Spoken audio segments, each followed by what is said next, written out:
All right, cool. Hey guys, so welcome back to us guys back together, which I think is eagerly anticipated and Definitely. overdue. But we're back, and we're going to do a bit of an update on George's prep, and we're also going to do a bit of an update on where I'm at. As always, in these podcasts, we could tend to cover that, Yep. and of course, we'll roll through some of your questions from Instagram as always, which you're eagerly anticipating the answers to. I'm imagining mostly down to sort of like who hates George. Yeah. Typical. Who's Brandon Harding? Like, do we hate Brandon Where did he Harding? come from? Yeah. Like, all of these questions are going to be answered. Oh, The can't, myths will be debunked. I can't wait. Yeah. Honestly, it's a pleasure being back. I think this is our first podcast since. I don't think we've done one since I've been on prep. So that's what, like 17, 18 weeks ago. So a very long time that we haven't done this. Yeah. But no, pleasure to be back on, and I hope many people enjoy watching and listening to us chat a load of shit and answer some sort of give you some sort of what's the word I'm looking for value from this podcast. Yeah, I'm sure there'll be value. Absolutely Yeah. sure there'll be value. The one thing that I'm thinking right now is oh no, okay, we're good. I think we're good. Just like when I'm speaking, George, this is the only thing I'm going to say for sound quality. Try and stay as quiet as you can your end because we're not wearing headphones, and try and turn down. Actually, no, I think your volume's okay because otherwise the sound will just be screwed and everyone will complain that the sound's crap. So yeah, but I think it's working okay now. So yeah, I think first things first, a bit of an update on George. So we're obviously fairly deep into prep now. We're over halfway. So how are you feeling? How are you feeling like things are going? What's your opinion on your side of the coin in terms of progression? How you're feeling you're looking, and just your general sort of thought process on where you're at right now, mate. So overall, I'm feeling good. I'm not feeling like I'm dying. I'm in a good point. I did go through a stage a few weeks back, like 4 or 5 weeks back, where day-to-day tasks, general motivation, just overall how I felt was horrendous. Like even just as soon as I sat down, I was like, I can't actually get up. I went through a bit of that stage, but that seems to have gone now, and I'm kind of almost thinking, right, I feel like I should be almost. It should be. Not saying it should be harder, Mm. but don't get me wrong, it is hard what I'm doing, but it almost feels like it should potentially be harder, but I'm in a good position now where, I'm fairly lean, let's be honest. I don't feel like we have that long or that much to come off. Yeah. I'm sure you'd agree with that, of course. Yeah. And things started to pick back up, to be fair, lately, regarding how I'm feeling. Although, like, just wearing general clothes and stuff like that now is just fucking horrendous. I mean, let's take off my top, I look great. I think I look alright. I look better than the average person. But I'm getting to that point now where I'm weighing less than the average female. I googled the other day the average female in the UK. It's like 153 pounds. I'm like 148 at the moment. I'm thinking, Christ, I'm below like the average female here. And it's just, yeah, that kind of stuff does fuck with your head a little bit. And Of course. the top I used to wear when I was a little bit heavier, now it's loose in the arms and stuff like that. But overall, I'm happy. I'm not going to let that stop me from doing what I've got to do. And that's winning some shows this year. So Yeah. down, ticking the boxes, doing literally everything you've said and prescribed me, and that's pretty much it. Very straightforward. Nothing overcomplicated about the process, really. Yeah. No, I think from my end, like in terms of like what you've done from a client perspective, it's been pretty much picture perfect. Like you just really can't complain about the way that you've put yourself through this process, mate. You just got your head down, you get after it, and you don't complain. I mean, the only complaining you do is just when you're not happy with the way you're looking, which is not really a complaint. It's just you being self-critical. You're never going to complain about food being low. You're never going to complain about cardio being high. You don't complain about the minutiae. You sort of just air your thoughts, which I think is actually quite valuable. A lot of people aren't prepared to be honest or be open with the way that they're actually feeling about their physique. They're just up their own fucking arse for half the prep. And then they realise, mate, all the time, like 10 out of 10 times, the people that are up their arse, their own prep, they look shit at the end. The people that don't think that they look the best always end up looking fantastic. So, just, you only have to like read the comments when I put up one of your pictures. Like, there's a lot of like great comments, and even from really, really respectable people, mate. Like, not just the, no offense to the people that follow yourself, but there's a lot of people that follow you that don't really know what bodybuilding standards are like, and their comments saying you're ready or too lean and shit like that. Like, whilst they're great and they offer some form of value for you, they're not the best from a perspective of like even like for me to take on board, or for even for you to take on board, to be honest, because at this point in time you've got to get to a standard which is ridiculous. Even as a junior, the standards at junior level now are just absolutely absurd. So that you've got to do that to tick that box. And a lot of people have asked me sort of like, how well do I think George is going to do?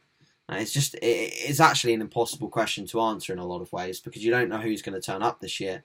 But I'd say like I've got a good wealth of really good juniors under my belt, and I'd say that George is definitely up there with one of the most promising of those juniors that I have. So that's saying something, because I have some fucking wacky people that I'm prepping, and I've shared a lot of them already, and a lot of them are very, very good. And I'm sure a lot of them is like George is looking at and thinking, holy fuck. But you think that when you diet down, like it's pretty normal for George to think, fuck, who's this guy, who's that guy, and then start looking in their profile, and it's difficult. I freaked out so many times during prep. I remember vividly, like with I messaged Jack Piad at the time. One week out, someone dropped a photo of this junior and said that he was doing the Midlands, which was my first show of the season. I was like, oh my god, like my heart just sank, because like I looked at the photo and I just immediately thought he's gonna beat me, like, and he didn't. He didn't even place in the show, man. but I saw his photo and it was like heavily edited, really good angle, and he just looked ginormous. And I was like, well, that's maybe I should do another show or whatever. So I think the biggest thing that you need to do now, like from your mental perspective, is just keep your head on and focus on doing the do for yourself. Yeah. I mean, the more you focus on other people's preps, you're gonna fuck your own prep up. And massively. Yeah, I think we should just, if anything, support people with what they're doing. If I'm honest with you, at first I used to be quite like harsh with kind of communicating with people that were on prep, because I didn't want to. I don't know. Be a bit. Have you ever done that before? Like, felt like, I don't really want to, blow smoke up your ass because I'm going to be against you at some point. But I've kind of thought, stop being a bit of a twat, George, and actually, support people that are going through the same phase as you, because it's hard, it does get hard, and if we can support each other and, showcase our hard work on stage together, then instead of being me, selfish, not socialising with everyone and keep my distance, I thought, okay, I'm going to support people a little bit more often, and that's what it's all about at the end of the day. No matter how big they are or how conditioned they are, just showcase your best on stage and bring it. That's what I say. Yeah, for sure. Doesn't matter at all who else you're competing up against. You can only do your best and your best version of yourself, and that's what you're going to be doing, mate. So, yeah, very confident with where you're at. It's Thank good. you. Update on you then, because obviously you've been a bit quiet when it comes to complete shitter. Yeah. Yeah. So give people an overview of how overview. So I think in the last podcast I discussed what happened before Body Power. So essentially, I think it was a cumulative stress and a few other things. Bit of dehydration and not measuring a pre-workout the best way I could have measured it. So essentially, we had our flat, a broken scale, and like I measured pre, and essentially what happened is like I got into the session, and I couldn't, like, my vision just was screwed. Like, I don't think I told you this. So yeah, I got into the session and my vision was just all off. And like warming up for RDLs, I just couldn't focus at all. I just I was completely blurred. I was really strong. I actually pulled. I haven't posted the clip, but I pulled 190 for 10 on RDL, and the form was good as well. So that was a all-time PB on RDLs. But after that set, I just the rest of the session was a complete blur. Like I just couldn't. My vision was off. I couldn't see properly, and I was like, "What the fuck is going on?" Yeah. So I walked home, and I was just feeling fine on the walk home, no problems at all. And then I got back to the flat and made post-workout, showered, And I sat down and I was like, fuck me, like my heart rate was not coming down at all. Like usually when you sit down post-workout meal, like you just feel like you can just sink the post-workout meal. It's just like so nice. It's a really good feeling. You feel relaxed, you feel calm, sink the post-workout meal. And I couldn't eat. I could barely like move. I was just like stuck to the chair, and it scared the living shit out of me, to be honest, George. Like, and then I said to Danny, I was like, you know, I don't know what's going on, but I really don't feel good. So I like lay down in bed for a bit, and like got to feel my pulse and shit like that. And it was high, like it was it was high. It was like more than I'd get like at like hammering on the stairmaster, and I was just like lying down. Wow. So yes, yeah, it was just fucking scary, and I just felt very sick as well, like very very nauseous, but I didn't vomit, and so like we just called the 111 thing, which just tells you what to do. Yeah. And I was expecting to be told, "Oh, just drink loads of water and be fine," and then of course because it's anything to do with your heart, they just say go to A&E. So I went to A&E. They did multiple checks. There was just one blood marker that came up a little bit higher, which was a blood marker that actually lots of people have a little higher, and it's normally no problem. But it's also a sign that there could be a blood clot. Okay, so obviously when you get told that you could have a blood clot, you're like freaking out even more.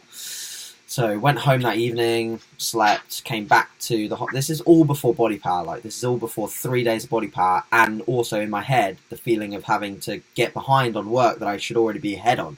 Yeah. So my stress levels, mate, were ridiculous, ridiculously high. Yeah. So went back to the hospital the day after. Then they did an X-ray of my chest, and they did a weird other test where they actually put like radioactive fluid in your veins, and they flow it through your veins, and they figure out whether there's any clot anywhere. And it absolutely is like bulletproof. It proves whether there's any clot or anything. And at this point, I'm racing through my mind as to how I could have a blood clot. The first thought in my head was, you know, when I dropped that bar on my leg with the deadlift, I was like, fuck, could that have caused something? Like, could the bruising cause like edema and then a clot somewhere? Like, could that be the issue? And of course, like, there wasn't anything to be worried about. There wasn't any clotting. There wasn't any problems. The X-ray came back fine. The clotting test came back fine. The bloods were fine. My blood work was actually pretty good. And funnily enough, I when the doctor was out of the room, I had a look at the results, like to see what they did. And of course, in most bodybuilders, the creatine kinase levels are normally elevated because you take creatine, and mine were actually like pretty low, like pretty in the low range. So I was like, what? I was like, that's weird. So I might dose my creatine like 50 grams a day now. that's what I learned out of this. But no, like that was the situation essentially, mate. And this obviously all happened. I didn't really put anything on my social media about it. So the last thing I wanted was a body power, just people coming up and saying, "Oh my god, are you okay? Are you okay? Are you okay? Are you okay?" And this is why I kind of don't like it now. But I've had to say something. Because what are people gonna say if I'm like not back in the gym? So anyway, long story short, that happened, and then completely separate to that, and partly down to the stress of that, I caught some sort of virusy thing, which has just been causing me a lot of irritation in my sinuses. So like here, and then it leads into here, and that's been like basically that murdered me off for like the last week. But that's pretty much gone now. Like this is the first day where I felt pretty normal. But the thing is, the reason why I couldn't train with that is because one, I suppressed my immune system further, and two, it makes when you get like sinus problems. I don't know whether you've had any in the past or anyone has. You get very dizzy, and you can't focus at all. So like even doing check-ins, I was getting really dizzy and nauseous from it. And the stress from the week prior wasn't helping at all. Like that still hadn't shifted. So I probably picked up the virus either probably in the hospital, you know how dirty those places are, and then or at Body Power, you know, one of the two. So like germ infected places with high levels of stress and a compromised immune system. What do you expect? Like you're probably going to get sick. So yeah, it's probably been the worst 2 weeks of my training career ever, George. Yeah, it's not like you to be. Ever since I've known you, you haven't been ill, you've had a sniffle, that's about it. Yeah, I'll still go. Ill, if that makes sense. Which is not good, mate. Not good. But I'm glad that things are starting to pick up now, because it's obviously, especially from my standpoint, it's inspiring to watch you on Instagram training and stuff like that. Motivates me, and not seeing that, and I'm sure people listening would agree. Is a little bit shit, but good to see things are going on the way up. What's the plan forward now? Like, you're gonna come back into ease your way back into training, or are you tomorrow? Yeah, tomorrow I'll be back. Like, and ease my way in. Like, depends how I feel tomorrow, to be honest, because ultimately, like, from a creating stress standpoint, I don't want to create a load of fatigue based on the fact that I'm like fairly novel to hard training sessions now, so I'll just beat myself up. So tomorrow, the plan is to train legs. I haven't trained legs in quite a while. Yeah. So the goal with that session will actually to be, like, I can take things to a fairly close proximity of fail, especially on isolations, but I will also be mindful of, on the compounds, actually just performing a little lower sets. So maybe even just one working set, a maximum of 2, and I won't be going full out on the compounds. It'll probably be like 1 to 2 reps in the tank, not going for that ball busting rep that I'd usually go for. Yeah. And that's just to save me from an inflammatory standpoint, in terms of creating more stress for my body to try and recover from, and I'll just probably end up getting sick again. So yeah, that's the goal. And then after that, I should be able to just ease back into things anyway, and just take it sort of day by day in terms of how I feel. But yeah, it's very, very, very, very weird, mate, and it makes you feel psychologically very weird. Very, like, trust me, oh my god, very weird. Like, my emotions have been really shot, like, mentally not been good, and that's all down to stress. So if there's anyone listening to this, well, if there's anyone, come on, let's give ourselves a bit of a positive affirmation. So yeah, if there's anyone listening to this that's like dealing with stress, oh my god, the impact is just huge. Like, you don't feel yourself at all. Like, I thought, the thing is, I'm pretty, the reason why when people were telling me in like hospital, how's your stress levels? Are you like stress levels high? I'm like, I don't get stressed. I don't get stressed, George. Like, I've been through some pretty fucking rough shit as a young guy, and I don't think I get stressed. But stress manifests itself in different ways. And one of those ways is like, how much time are you actually spending with yourself? How much time are you spending giving yourself some time? Or are you spending all that time giving to others? If you don't spend any time with yourself, whether it's through just going for a walk on your own and fucking off your phone and just putting it in your pocket and just not doing anything, whether it's like meditation, whether it's going out in the garden and grounding yourself, I don't care what it is. Whatever it is to make you feel like you're giving yourself some time, I think it's incredibly fundamental. Yeah. Like, I can't stress the importance of that now, because, like, otherwise you'll get to, like, mate, imagine, like, if I was, like, 30 years old and all I've been doing is hammering online coaching and hammering member sites, hammering this, hammering that, which I'm still going to hammer, but imagine if I hammered that and I just gave myself no time for myself, mate, I'm going to be sick, I'm going to be ill if I get to that point. Like, I'm going to work up so much, whether it's stress that it can actually feel, or whether it's just the weight of doing too much.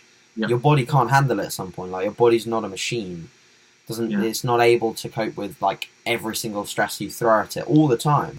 No matter how much ashwagandha you fucking take, you're not gonna be able to brute through it. Like, 2 grams ashwagandha, 3 grams, 4 grams, 5 grams.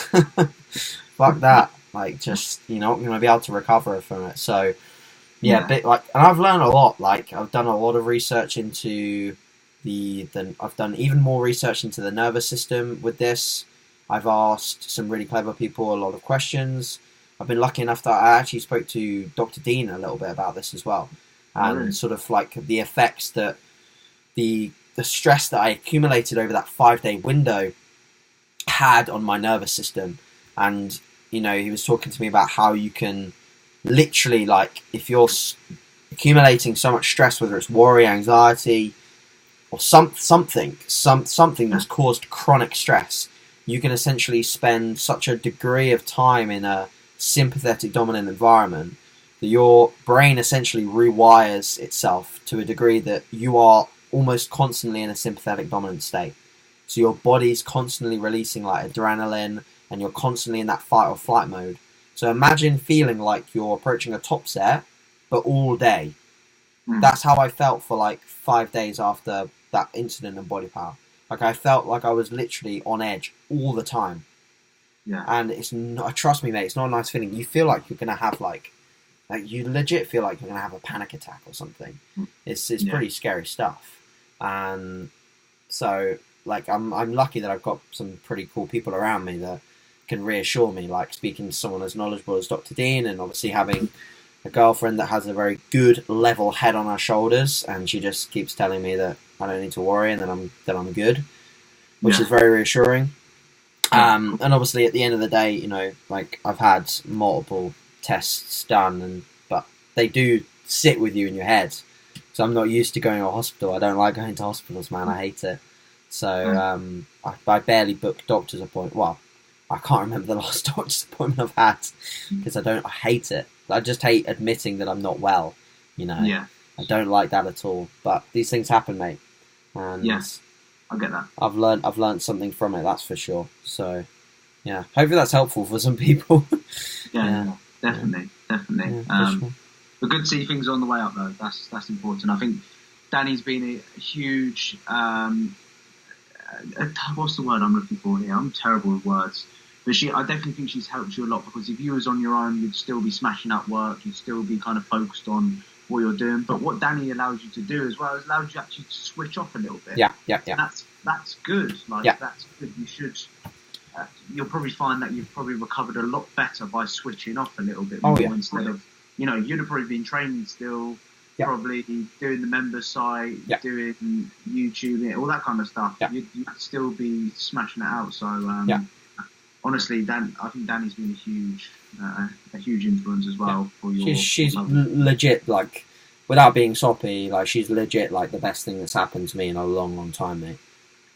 Legit. Good. So you know, so like you need some people like that to keep you on the straight and narrow sometimes.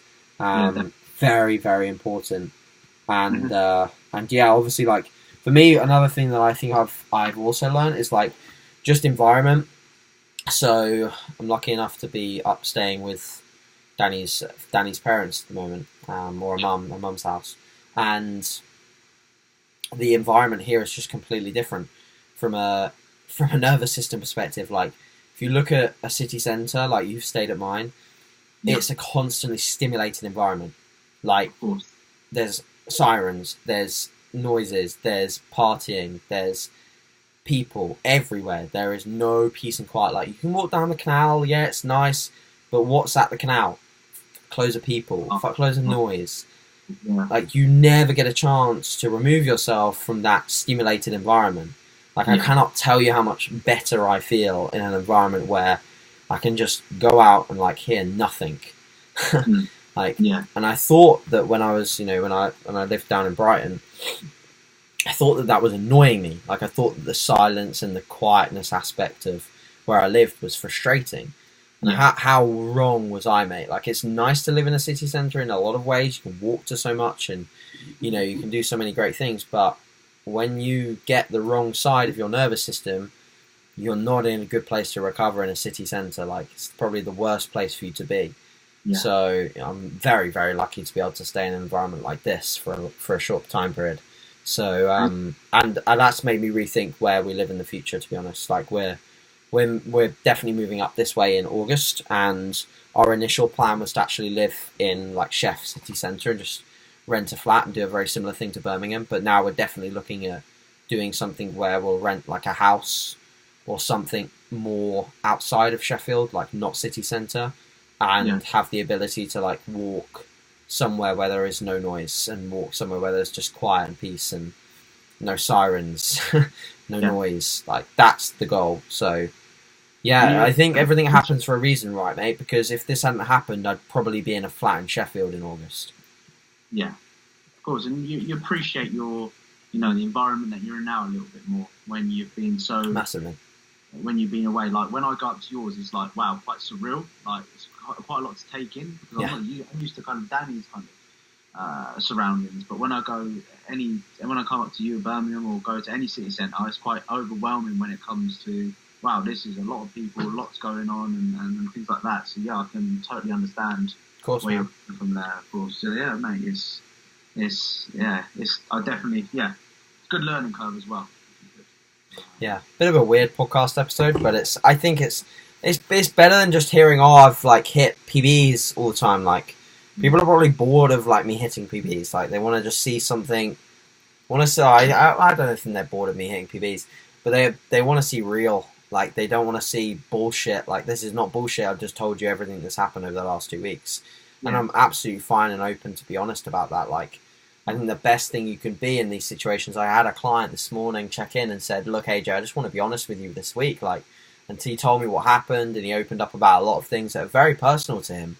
But a lot of the time, just being honest and being truthful and just saying how it feels is actually a really, really good way to just get things out and actually start to feel better. The first thing you can do when you're looking to like get better from something is acceptance. Like if you actually are able to accept what's going on, like the first few days of me being told in my head that I can't train or that I shouldn't train were horrendous because I had no level of acceptance, mate. No level of acceptance. And how like relate that to a contest prep. What does it feel like to accept a deficit? What's happened to you over the last 2 weeks? How have you felt? Yeah. Better? Better. What did you say in your check-in? You felt better, right? Yeah. Exactly. So you felt better than you did 2 weeks ago, yet you're leaner. Why? It's because you've just accepted you're in a deficit even more. Your level of acceptance for contest prep has risen. That's the only thing that's happened. So all the people that just complain, bitch, and moan about contest prep never accept it. Like their acceptance is crap. So if you want to actually enjoy a contest prep, you've first got to admit and accept that you're doing it, and accept that you're going to be hungry. Accept that you're going to be tired. Accept that you're going to have to go and get steps in at 10 p.m, 9 p.m. Accept that it's going to put pressure on the relationship. Like all of these things, once you accept them, you can actually just get stuck into it and actually enjoy it a bit more. Yes. And of course, like for you, it's your first ever contest prep, so the level of acceptance is much harder to have because you don't know how you're meant to feel in a large degree. I mean, you speak to me, you speak to Thorburn, you speak to a lot of people that have actually got truly contest lean, but at the same time, you don't know how you're going to feel because you're different. You're George. You're not AJ or Jack. So, I think acceptance is a big thing. And you're doing a pretty good job of that right now. I think. Thank you. Cool. Yeah. Obviously, when it's your first prep, you want to make sure everything is absolutely nailed. Like I know you do. Yeah. You kind of obviously, of course, it's a learning experience and stuff like that. But you are scared. I'm scared as fuck to change absolutely any variable. I don't want to do that. It's crazy. But so I spoke to a gym owner, and he said that when you do your first prep, you absolutely are obsessed over it, and once you do that more often, you kind of learn little bits and bobs which you implemented from your. You don't have to be so strict upon yourself. Now, I'm not saying you don't have to be strict at all. Of course you have. Yeah. But with your first prep, it's definitely like no stones unturned, and that means literally no pebbles or bloody pieces of wood. Like, nothing gets unturned. It's pretty crazy. No pebbles, just logs. Oh, yeah. Should we get into some of these questions? Yes. Alright, I'll pop up mine. That's a cute post. Just seen your post on Instagram with you and your girlfriend. I like that. That's a good picture, that. I uploaded, obviously, that picture, and now I've kind of lost the question, so that's not good. No, I haven't. Yes, I have. I've lost the questions. Well, that's great, George. You've lost the questions? Well, yeah, I don't know how you find them, because they're normally on your little... easy. You just go to your story. Okay. Oh, yeah. Yeah, go to your story, and then you just find them with them. Prep Brain Man. Prep Brain Man. Oh, my goodness. Got quite a few here. Yeah, I've got loads. Right. Should I... Okay, so... I'll ask this one because this one's for you straight away. So, Okay. the benefits of having 2 high carb days over simply spreading the additional carbs over the week from Callum. So the effect that the 2 back-to-back high days are having is that if we were to split those carbohydrates throughout George's entire week, like that would not have the same effect. The reason why is because those 2 days of food are essentially overfeeding George. They're overfeeding days. They're refeeding him. The glycogen stores are going to be restocked to that 2 days. Those 2 days are also very strategically placed.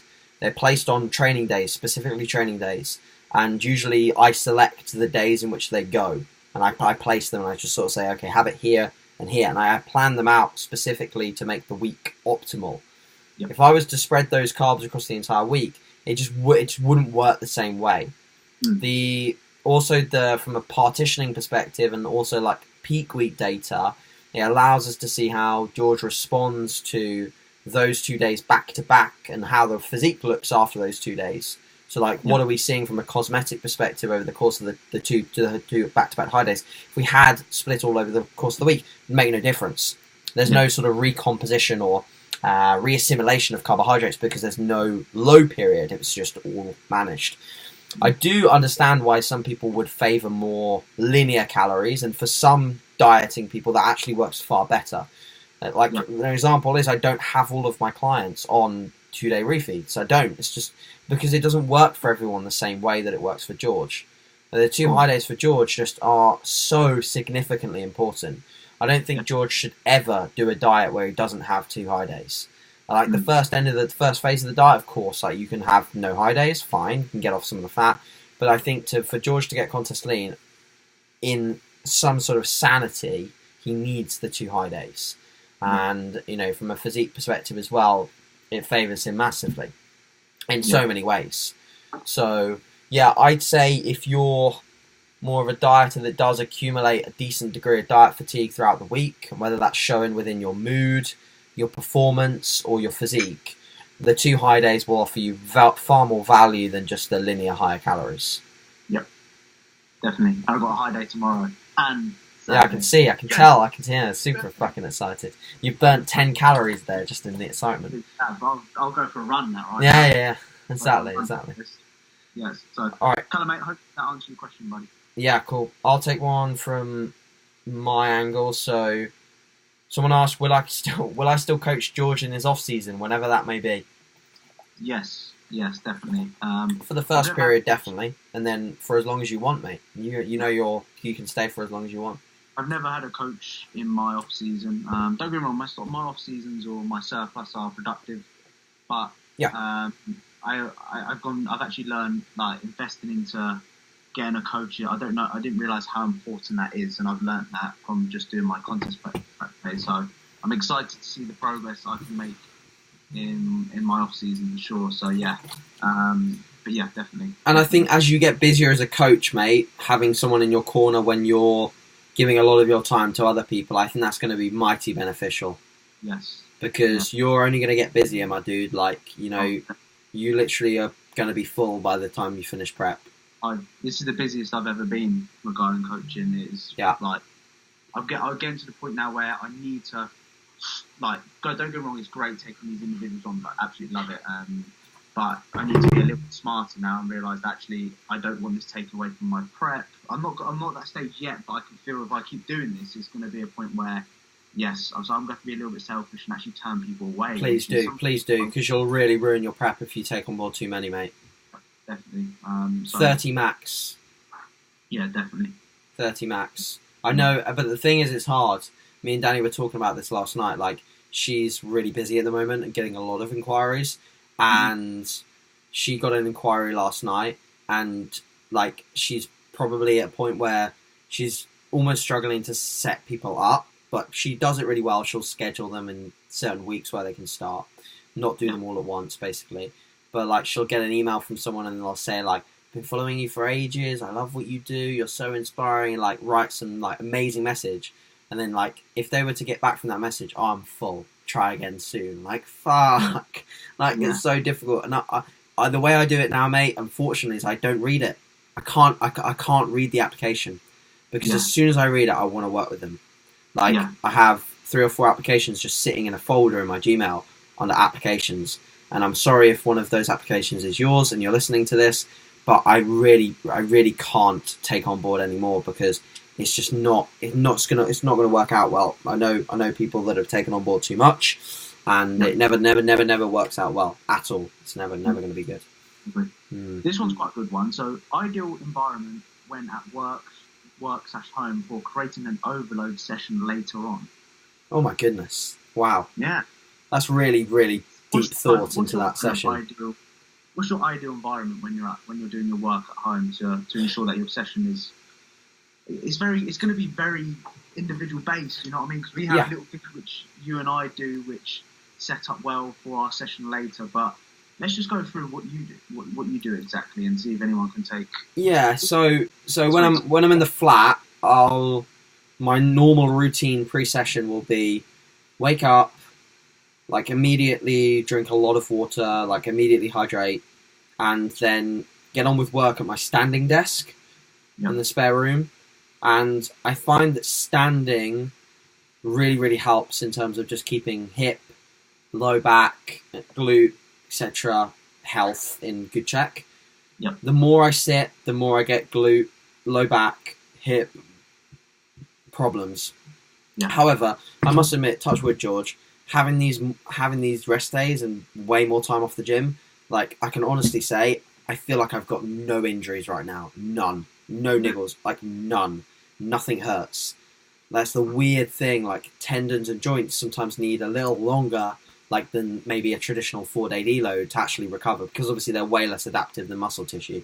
So if you maybe allow at some point an elongated time away from training, perhaps you could just stay a lot healthier from a joint, tendon, ligament perspective. Yeah. So like my left hip, it's usually, mate, honestly, if I was to sit all day like I have been doing for a lot of these days, my left hip would be, by the end of the day, just absolutely like crying at me saying, please stretch me. But if I stand, it's no problems. So yeah, I'd say stand for the majority of your day. If you can, don't do like a just straight up going from sitting just to stand, because like don't go from sitting all day to standing all day. Go from sitting all day to standing for a bit of the day, because I don't know about you, but like, you know, with the first time when I started standing, I was knackered. Like it's actually quite tiring to stand all day, but you get used to it really fast. Yeah, like, you know, Danny doesn't stand at all, but if she was to stand for all day, I guarantee you she'd be really tired from it.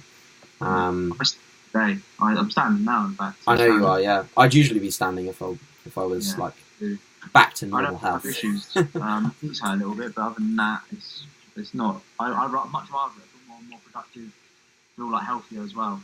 Yes. As soon as I sit down, especially on prep, getting back up. Game over. Yeah, I know the exact feeling. But it's important to actually, when you're prepping, to be honest, to actually schedule a time to sit down. Yeah. Because that's something that I did towards the end, and I really found it helpful in terms of sleep. So my like routine would be get up really early, do a bit of immediately pose, then go and do my steps, which would actually be an hour on the treadmill, and then I'd come and then eat my breakfast, and by that point it was like mid-morning, and then stand for the rest of that time period, do some work, go and train, come back, and then as soon as I came back, I ate my post-workout meal, and then I started to do after that, eating the post-workout meal, from about 4 until 5 p.m, I just sat down on my sofa with my feet up and did like some easy laptop work, and it was usually editing that Boston Bound video. I usually edited that just lying down. And then after that, I got up and I did my last half an hour on the treadmill to finish off my steps, had my last meal, went to bed. And I found that routine was just like absolutely solid, like clockwork. And that was the best routine for me, to be honest. So, yeah, I think play about with standing is probably the answer to that guy's question. I think we went off on a bit of one there. But ideal environment at home for creating overload. So yeah, I would just ensure that you try and manage your stress as best you can. Like you actually take time.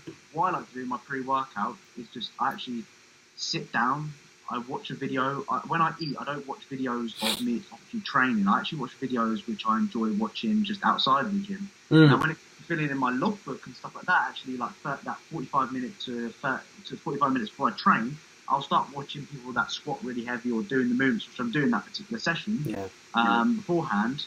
And then obviously that sets me up going well into the session. Like I actually put on my gym clothes because I know I'm going to go to the gym, if that makes sense, instead of sitting there in just casual clothes. Yeah. But I like to actually eat when I eat my food separately. I don't watch a lot of bodybuilding stuff. I like to I like to change it up and watch something which I enjoy, like actually watching quite a lot of gaming, believe it or not. And then when it comes to just daily vlogs of people documenting their lives, when it comes to, right, I'm going to go to the gym in 45 minutes, I'm start watching all the bodybuilding stuff and stuff like that. And that kind of allows me to prepare myself when it comes to being in the gym. That's kind of how I do things. It's like when it comes to setup and environment, and I just try, and if I'm at work, if I finish like doing my work, I leave my work at my laptop, and like this is my time to focus on myself. And kind of as a coach and stuff like that, it's very hard, and when you're looking after other people, it's very hard to forget about that. Yeah. But myself, like, this is my time now, and this is what I'm going to do. I'm prioritising myself here, and kind of doing it like that. But I think it comes with time. Like you need to have a routine, and you need to do it for a period of time. Don't just do it for one day. Do it for a period of time, see if it works for you. If it does, great.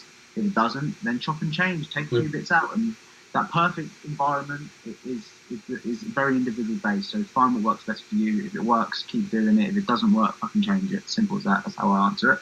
Agreed. Agreed. I think hopefully that's answered your question, mate. Yeah. Yeah. Okay. Sorry, Siri. Take another one. Let me see. What to do when you feel small when cutting? Oh. How have you dealt with feeling small? I just suck it up, deal with it. Yeah. That's kind of how I do things. Like at the moment, I spoke about in my recent video that I do when I go to the gym, when I do my daily tasks. I still wear, even though I'm wearing a t-shirt now, I normally wear 2 jumpers just to puff myself up a little bit. Yeah. Once I take my top off, I'm all right. Like people are quite surprised with how I look underneath the baggy clothing that I wear, but I just suck it up. Remember, it's not going to last forever. It's just a phase that you'll be going through. Yeah. And it's just part of the process, unfortunately, mate, for me. I just deal with it, get on with it, and try and prioritise just other things instead of thinking like that. Although it is hard, I do understand that, and I have spoken about that before. But yeah, that's kind of how I deal with it. You? No good bodybuilder ever looks really that big in clothes, to be honest, naturally. Like, no good natural bodybuilder ever looks ginormous in clothes. Even the most ginormous of natural bodybuilders, like David Kay, Nathan Williams, even Doug Miller. Like, Doug Miller looks big in clothing, but if you compare Doug Miller to, like, Hollingshead, it's just a completely different game. Like, so I'm sure that Doug Miller or Brian Whittaker especially, Brian Whittaker looks like, you know, just a normal guy in clothing when he diets down. But the difference between Brian Whittaker and a normal guy is the crazy condition. So if your goal is to, like, you know, win a show and you're natural, then you've got to really, really, really not be bothered about feeling small. Yeah. Like, you know, I'm imagining, like, when I diet down, like, I'll still wear this hoodie, but it will look ridiculous. Like, it will look stupid because I'll be, like, 40 pounds lighter than this. Yeah. You know, so it will look stupid. Clothes will look silly on me. But I don't care because I'll be the one that backstage people will be like, oh, okay, he didn't look that big in clothing. And now I'm fucked.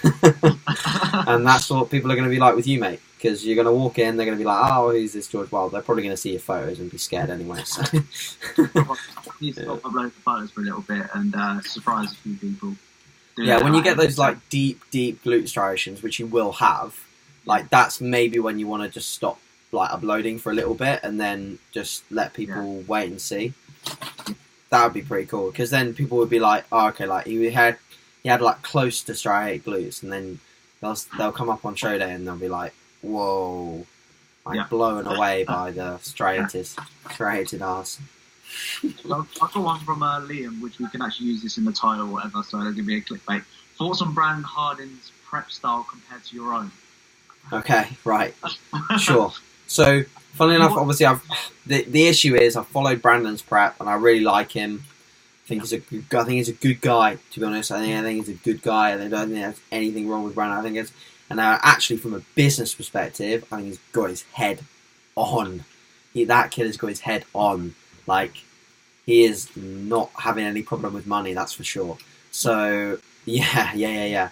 So I actually really like Brandon, but prep style, not sure. Like, I'm not sure about the approach that he's taking with regards to sharing, especially his drugs on YouTube, or drug protocols. And I'm also not confident in his ability to actually give it the required amount of dedication from a bodybuilding aspect. Yeah. And this isn't meant to sound harsh, because I like I said, preface this with really liking him, but he is not fully invested in bodybuilding. He doesn't really care that much about bodybuilding, and you can see that on stage, and I can see that backstage as well. I asked him how are things, and he was like, "I can't really wait for it to be over." Yeah. Like, that's not. If you ask me how I felt backstage at Worlds, I would not answer with that reply. Yeah. I would answer with almost the complete opposite of that reply. I wanted that prep to continue. I actually really liked that feeling of prepping. I love dieting down. I cannot wait to do it again. I cannot wait to do it again. Yeah. It's not a task at all. Well, it is a task in some ways, but it's not really a task in a lot of ways for me. Yeah. So I think that really reveals why he was binging on his diet, and why he's potentially not following things that his coach was getting him to follow. However, he still has a pretty absurd level degree of motivation and dedication to be able to follow through with a lot of the protocols that he has followed through with, if they're honest, which I'm sure some of them are. But when you look at it on paper, like an hour of Stairmaster in the morning, an hour in the evening, and next to no carbohydrate, like, that would send even the most strongest willed of persons into some sort of psychological issues. Yeah. Because that's a crazy amount of energy expenditure, and his energy availability equations would have been horrendous. So his body would have been crying out for food. Yeah. So in all honesty, I think there's reasons behind why he's not potentially doing the same things that we do in a lot of ways, and I think you'd probably agree with that, right? I literally totally agree. I've already said kind of what I think about it, and how I don't think it's very, because he's a very big influencer, very, very big. Very, yeah. And he's going to inspire a lot of individual. Well, not inspire, but a lot of people are gonna think, right, if Brandon can do it, then I can do it. So, I can binge on my diet on prep, and I'll just use whatever protocol needed from a drug perspective to get where I need to be. And some people are going to follow that, and I think that's personally, don't get me wrong, but I'm a huge fan. I'm always watching his videos and stuff like that. I think he's great, but the way he's doing things is very much for he needs to think about who he's doing it for. Is he doing it for himself, or is he doing it for others? And it's very much a case of he's doing it for others. And I've watched his post-show videos and stuff like that, and the food that he's eating, not good. Like, no, I think did he gain like 26 pounds in like a week or something? I have no idea, but that's kind of what I think of that. Not good.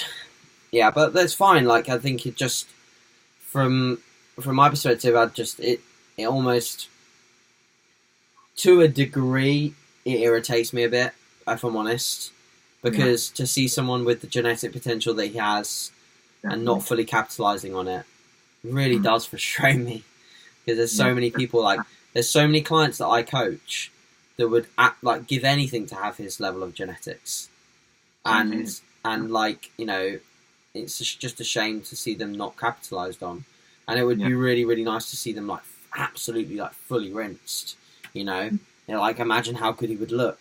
He'd look ridiculous. Definitely. But there's a lot of people out there like that maybe aren't rinsing everything that they can get out of their potential with their physiques. But that's fine, Not everyone's in it for the same reasons. They can still compete. There's no rules on getting on stage that are determined by your dedication level or something, But it's as well as me. Right now, it's frustrating on my end things because I fucking work my ass off doing what I do. I know you do, mate. And seeing him what he does and gets away with it, is a little bit. I'm not saying I'm jealous because I wouldn't want to do it that particular way, but it's frustrating to see. Yeah. Because I wish that, not gonna lie, I wish that my following was a lot bigger and people could understand the better way of doing things and giving yourself enough time instead of giving yourselves.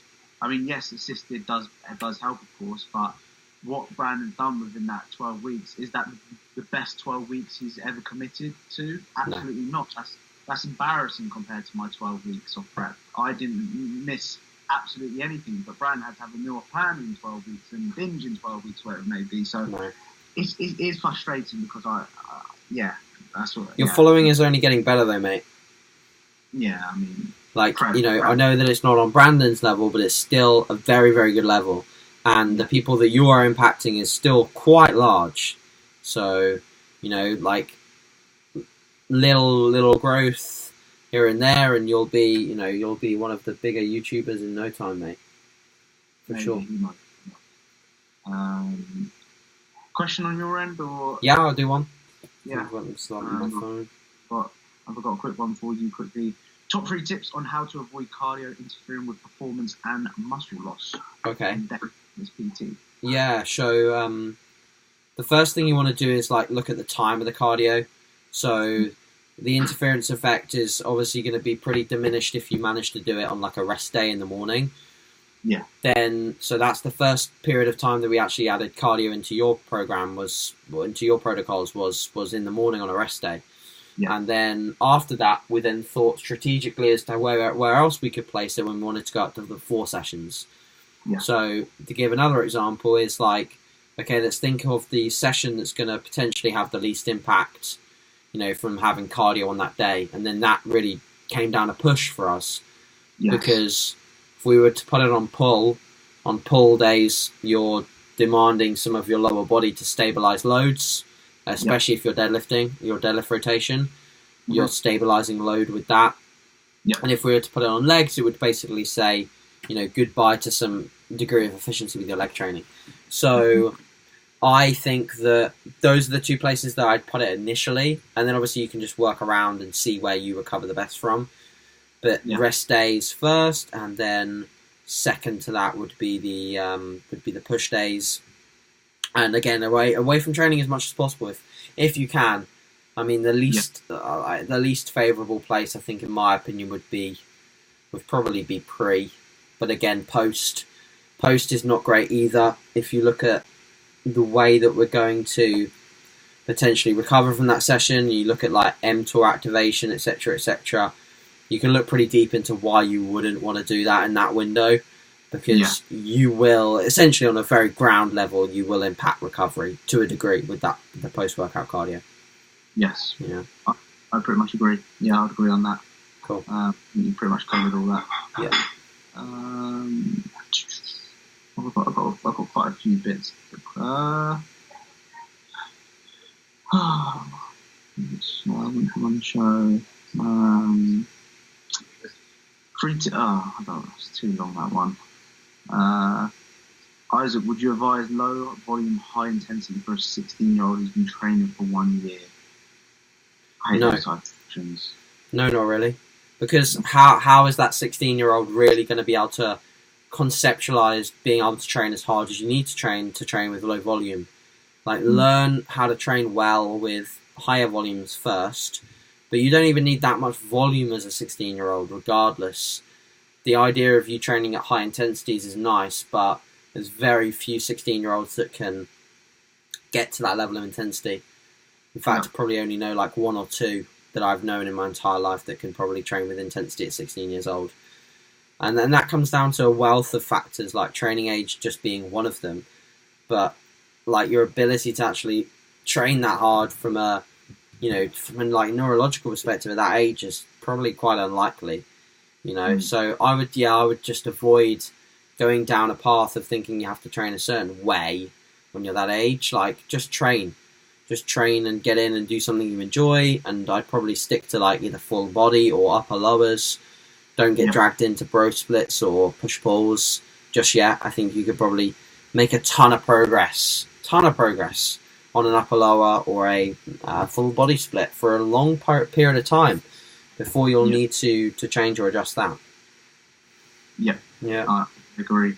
And I think if I'm honest with you, I started off with a bro split when I first started, and any sort of training you do, you'll still make progress. Yeah, you're still going to make progress whether you train once, twice, 3 times a week, 4 times a week, 5 times a week.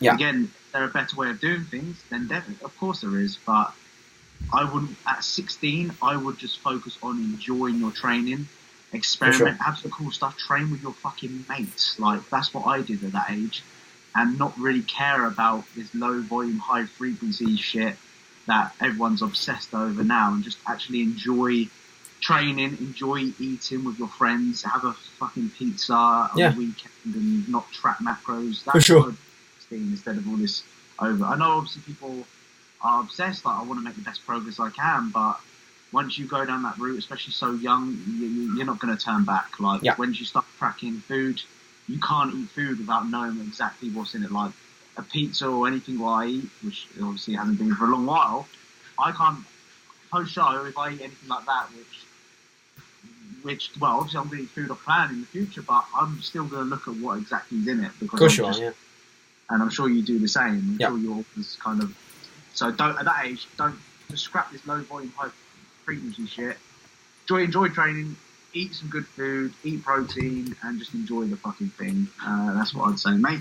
Instead of worrying about all that kind of what supplements, this, that, how much volume should I be doing per fucking session a week, what supplements, and I don't even know. Don't you start on that?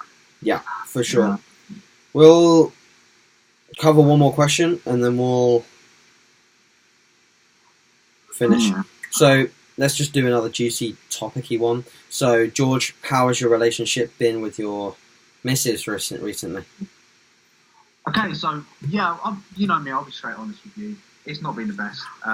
We've had to sit down and had to speak about a few things regarding obviously prep and stuff like that. I mean, we don't spend a lot of time with each other. Like, we don't do much outside of... I'm very regimented with what I'm doing right now. Like, I can't spend time with you until I have to do my steps or my check-ins, the gym sessions, the cardio, etc. Then I'm almost put on the back foot, if that makes sense. Sure. I'm learning to kind of be a little bit more productive and planning things a little bit more better as I get. Because remember, this is my first prep. I don't know exactly what I've got myself into fully yet.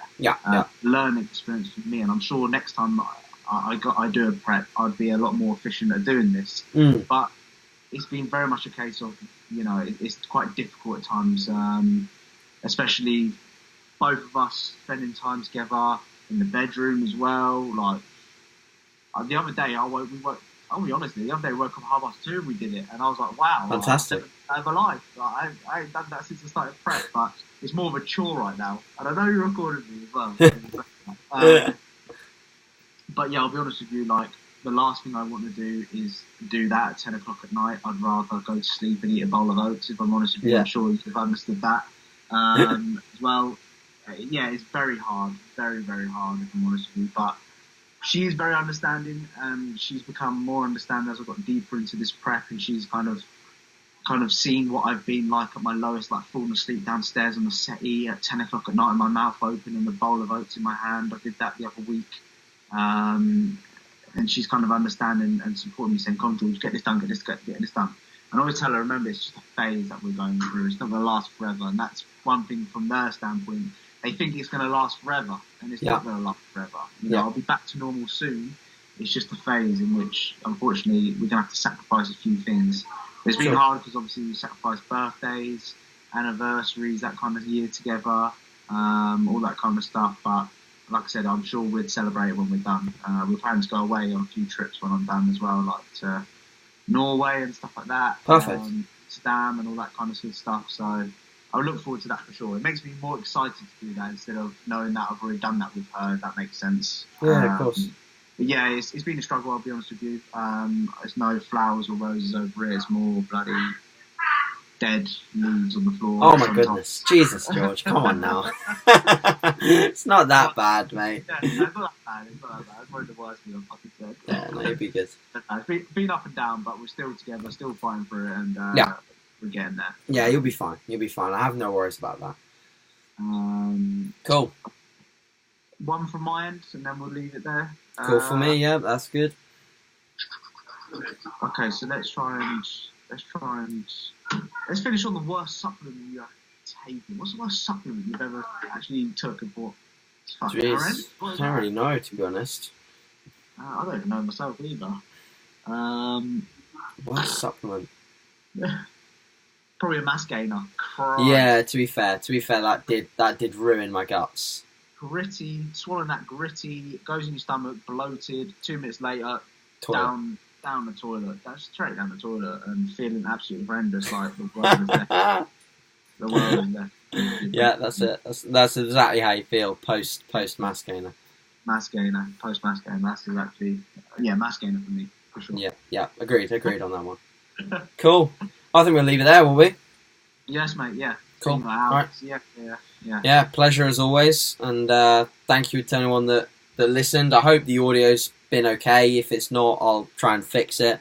But I hope it's been all right for you guys, because I know there was, when we recorded last few times, there's some quality issues. So yeah, hopefully this has been a little bit better. And as always, just share us around in your stories. I'm sure there'll be plenty of reshares for us tomorrow. I'll try and get this up this evening, and let us know if you have any questions or queries in the comments as always. Yep, appreciate it as always, AJ, mate. Means a lot. Absolute pleasure. We'll try and do some more as often as we can. For sure. Definitely. All right, guys. See you in a bit. Bye. Bye.